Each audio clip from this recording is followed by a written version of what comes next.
আরজিকর মেডিকেলের প্রাক্তন অধ্যক্ষ সন্দীপ ঘোষের বাড়িতে নোটিশ দিল কলকাতা পুরসভা।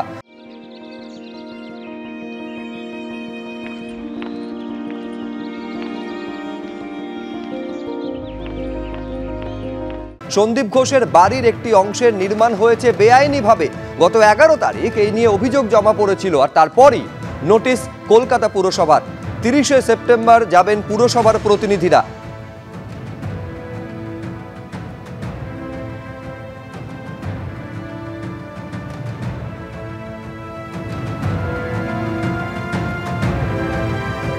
এই হচ্ছে সেই নোটিশ, আপনারা দেখতে পাচ্ছেন যে নোটিশ একেবারে সন্দীপ ঘোষের বাড়িতে টাঙিয়ে দিয়ে আসা হয়েছে এবং সেই নোটিশে যে অভিযোগ জমা পড়েছিল, অভিযোগের প্রেক্ষিতে এই নোটিশ, যেখানে অভিযোগ জমা পড়েছিল যে সন্দীপ ঘোষের বাড়ির একটি অংশে নির্মাণ হয়েছে বেআইনিভাবে। 11 তারিখ এই অভিযোগ জমা পড়ে, আর তারপরই কলকাতা পুরসভার তরফে এই নোটিশ দেওয়া হয়।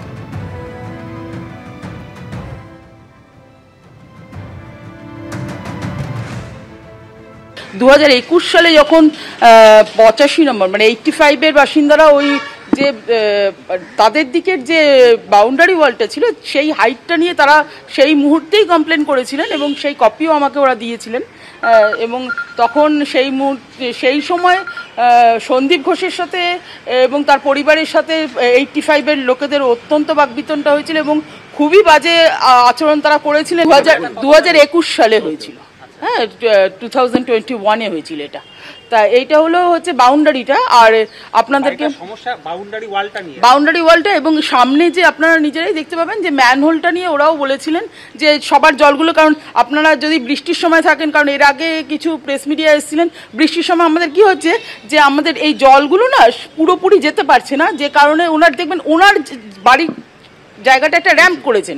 র্যাম্প করার জন্য কি হচ্ছে ওনার গাড়িগুলো নামতে পারবে, এই সমস্ত উনি কর্পোরেশনের জায়গাটা দখল করেই উনি এগুলো করেছেন।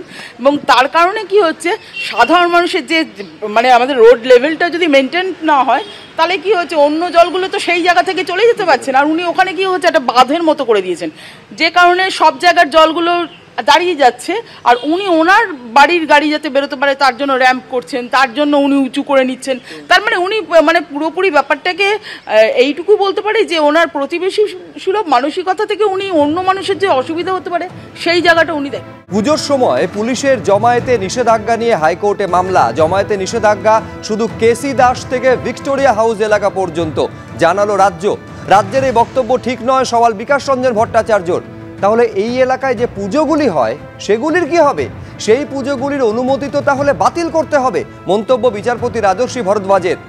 একদমই নয়, এই ধারা শুধুমাত্র ওই 50 থেকে 60 মিটার এলাকার জন্যই বহাল বলে জানানো হয়েছে রাজ্যের তরফে। জমায়েতে এই নিষেধাজ্ঞা নতুন কিছু নয়, 2023 থেকে লাগু রয়েছে। প্রতি 6 মাস অন্তর এটা পুনর্নবীকরণ করা হয়, আদালতে জানিয়েছে রাজ্য। আগামী সোমবার ফের এই মামলার শুনানি।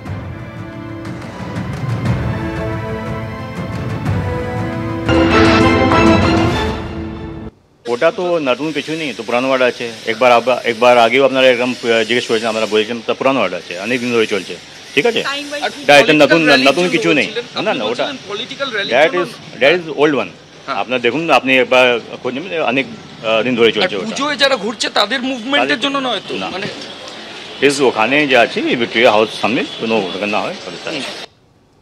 আপনারা জানেন এই যে নোটিশ বা অর্ডার জারি করা হয়েছিল লালবাজারের তরফে, যাকে চ্যালেঞ্জ করে একেবারে আদালতে মামলা করেছিল সিপিএম, আজকে সেই মামলার শুনানি ছিল। আজকে যা হলো আদালতে তা নিয়ে কি বলছেন মীনাক্ষী মুখোপাধ্যায়, ডিওয়াইএফআই এর রাজ্য সভানেত্রী, দেখুন। যা বুঝলাম যেটা করতে চেয়েছেন সেটা হলো পুরনো 144, 5 জনের বেশি থাকতে পারবো না, মিটিং করতে পারবো না, প্রতিবাদ করতে পারবো না, মিছিল করতে পারবো না, একসাথে হাঁটতে পারবো না। কেন? আজকে যা উকিলবাবুদের কাছে শুনলাম তাতেই কেনর প্রশ্ন, ওনাদের উত্তর ওনাদের কাছেও নেই। ফলে আমরা যে উত্তরটা কাল থেকে ভাবছিলাম যে কেন করলো সেটাই প্রমাণিত হলো। গতকাল আমরা ধর্মতলায় ওখানে শুধুমাত্র একটা ইন্টিমেশন দিয়ে আমরা ওখানে প্রোগ্রাম করেছি। ওই পুলিশ তো আমাদেরকে বললো না যে এখানে 144 আছে, তাহলে 144টাকে কি ছেলে খেলা করে দিচ্ছে নাকি? মানে 144টা কার জন্য? অপরাধ প্রবণতাকে দূর করার জন্য নাকি অপরাধ প্রবণতাকে আবার বেশি করে উস্কানি দেবার জন্য? কিসের জন্য? তাহলে কাদের অপরাধ প্রবণতাকে উস্কানি দিতে চাইছেন? আর যেখানে অপরাধ প্রবণতাকে কাটানো যেতে পারে সেখানে আপনাদের ভূমিকা কি?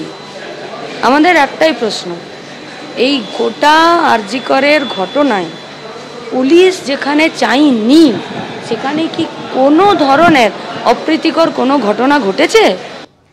এই নির্দেশিকা সামনে আসার পর থেকে রীতিমতন বিতর্ক শুরু হয়েছে। আজকে একেবারে আদালতে পুলিশের তরফে জানানো হয়েছে, রাজ্যের তরফে জানানো হয়েছে, জমায়েতে এই যে নিষেধাজ্ঞা এটা নতুন কিছু নয়, 2023 থেকে লাগু রয়েছে, প্রতি 6 মাস অন্তর এটার রিনিউয়াল হয়। যদিও বিরোধী রাজনৈতিক দলগুলি এই নির্দেশিকার পেছনে অন্য উদ্দেশ্য খুঁজে পাচ্ছেন।